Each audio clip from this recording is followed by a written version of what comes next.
In this video I will say rational a lot. I'm not a native speaker like most of you, but just in case, let me remind you that this doesn't mean my approval.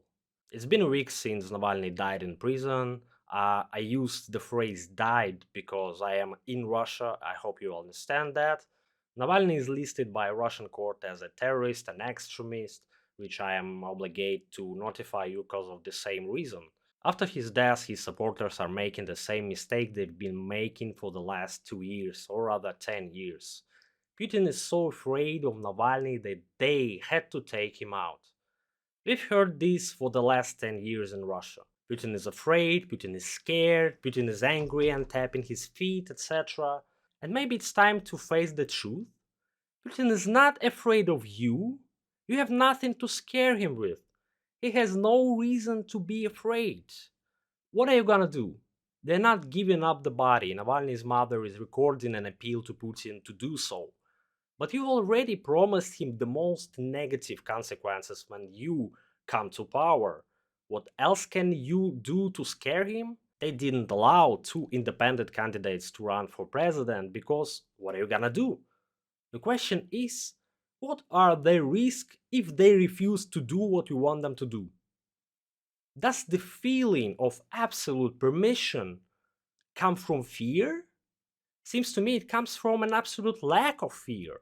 Think back to a time in your life when you were afraid of someone, whether it was a police officer who has power over you, or a high school student who is older and bigger than you.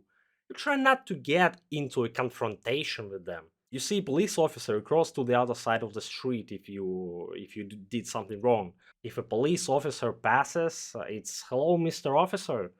So does Putin. If he's afraid of someone, although fear is not really appropriate here, more like if he respects someone's power and is afraid to act cocky, what does he do? He pats you on the shoulder, put you champagne, calls you a dear friend.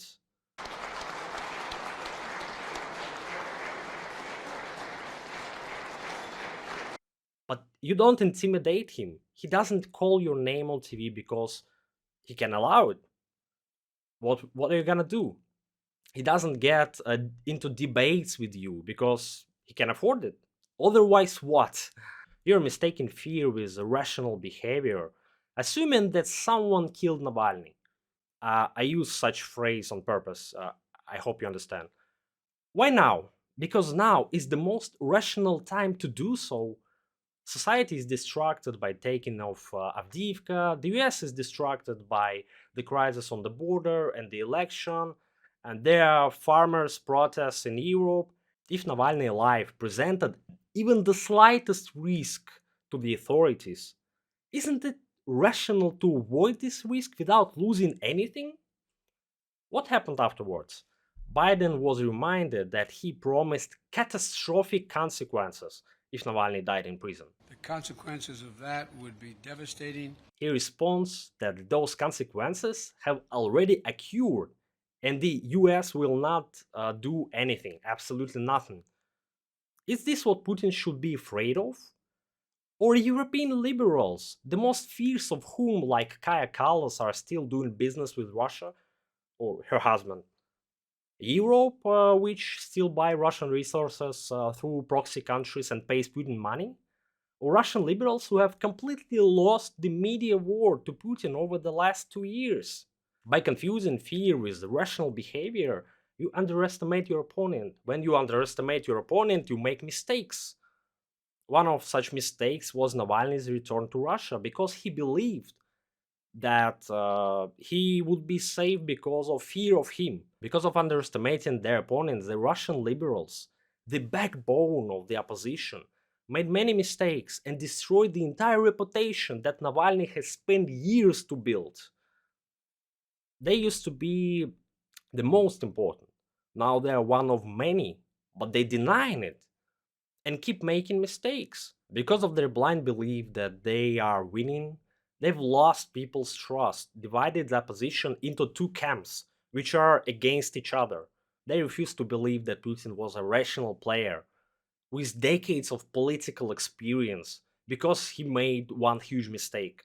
However, they didn't want to believe that they were learning, that they were adopting.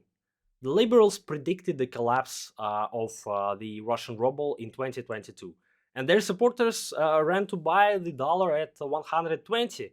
Now it's 90. People lost a lot of money. They lied about the effectiveness of sanctions and predicted the collapse of the Russian economy.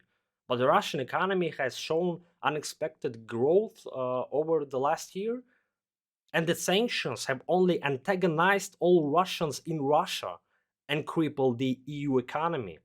They laughed at Russian soldiers who allegedly steal toilets, but for the last year we have only heard complaints from Ukrainian soldiers. They said there will be protests and new waves of mobilization, but none of that happened.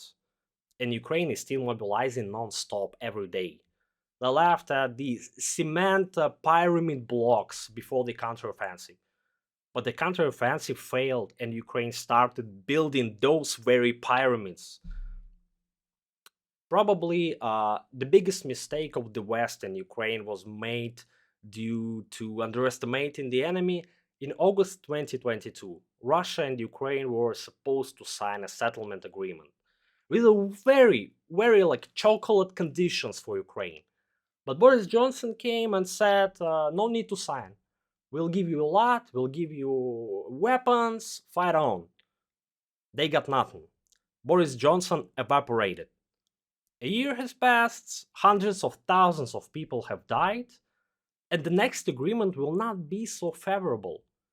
Perhaps this happened because of life in fictional copium world where Putin is afraid, taps his feet, and hides in a bunker. Maybe you need to hide in a bunker to protect yourself. Maybe you need to sit at a 5 meter table to avoid unnecessary risk.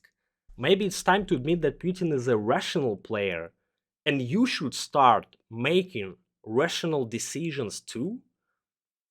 The funny thing is, none of them will ever admit to making mistakes.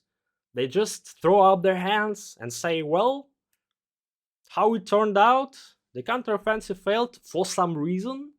People in Russia, for some reason, turned away from the opposition. The Russian economy is growing for some reason. Maybe it's time for you to become rational and reasonable. It's funny that these same people who confuse fear and rationalism will probably just label my call for rationalism as love for Putin. You'll see. He just loves Putin. That's very easy, isn't it? And tempting. Bye.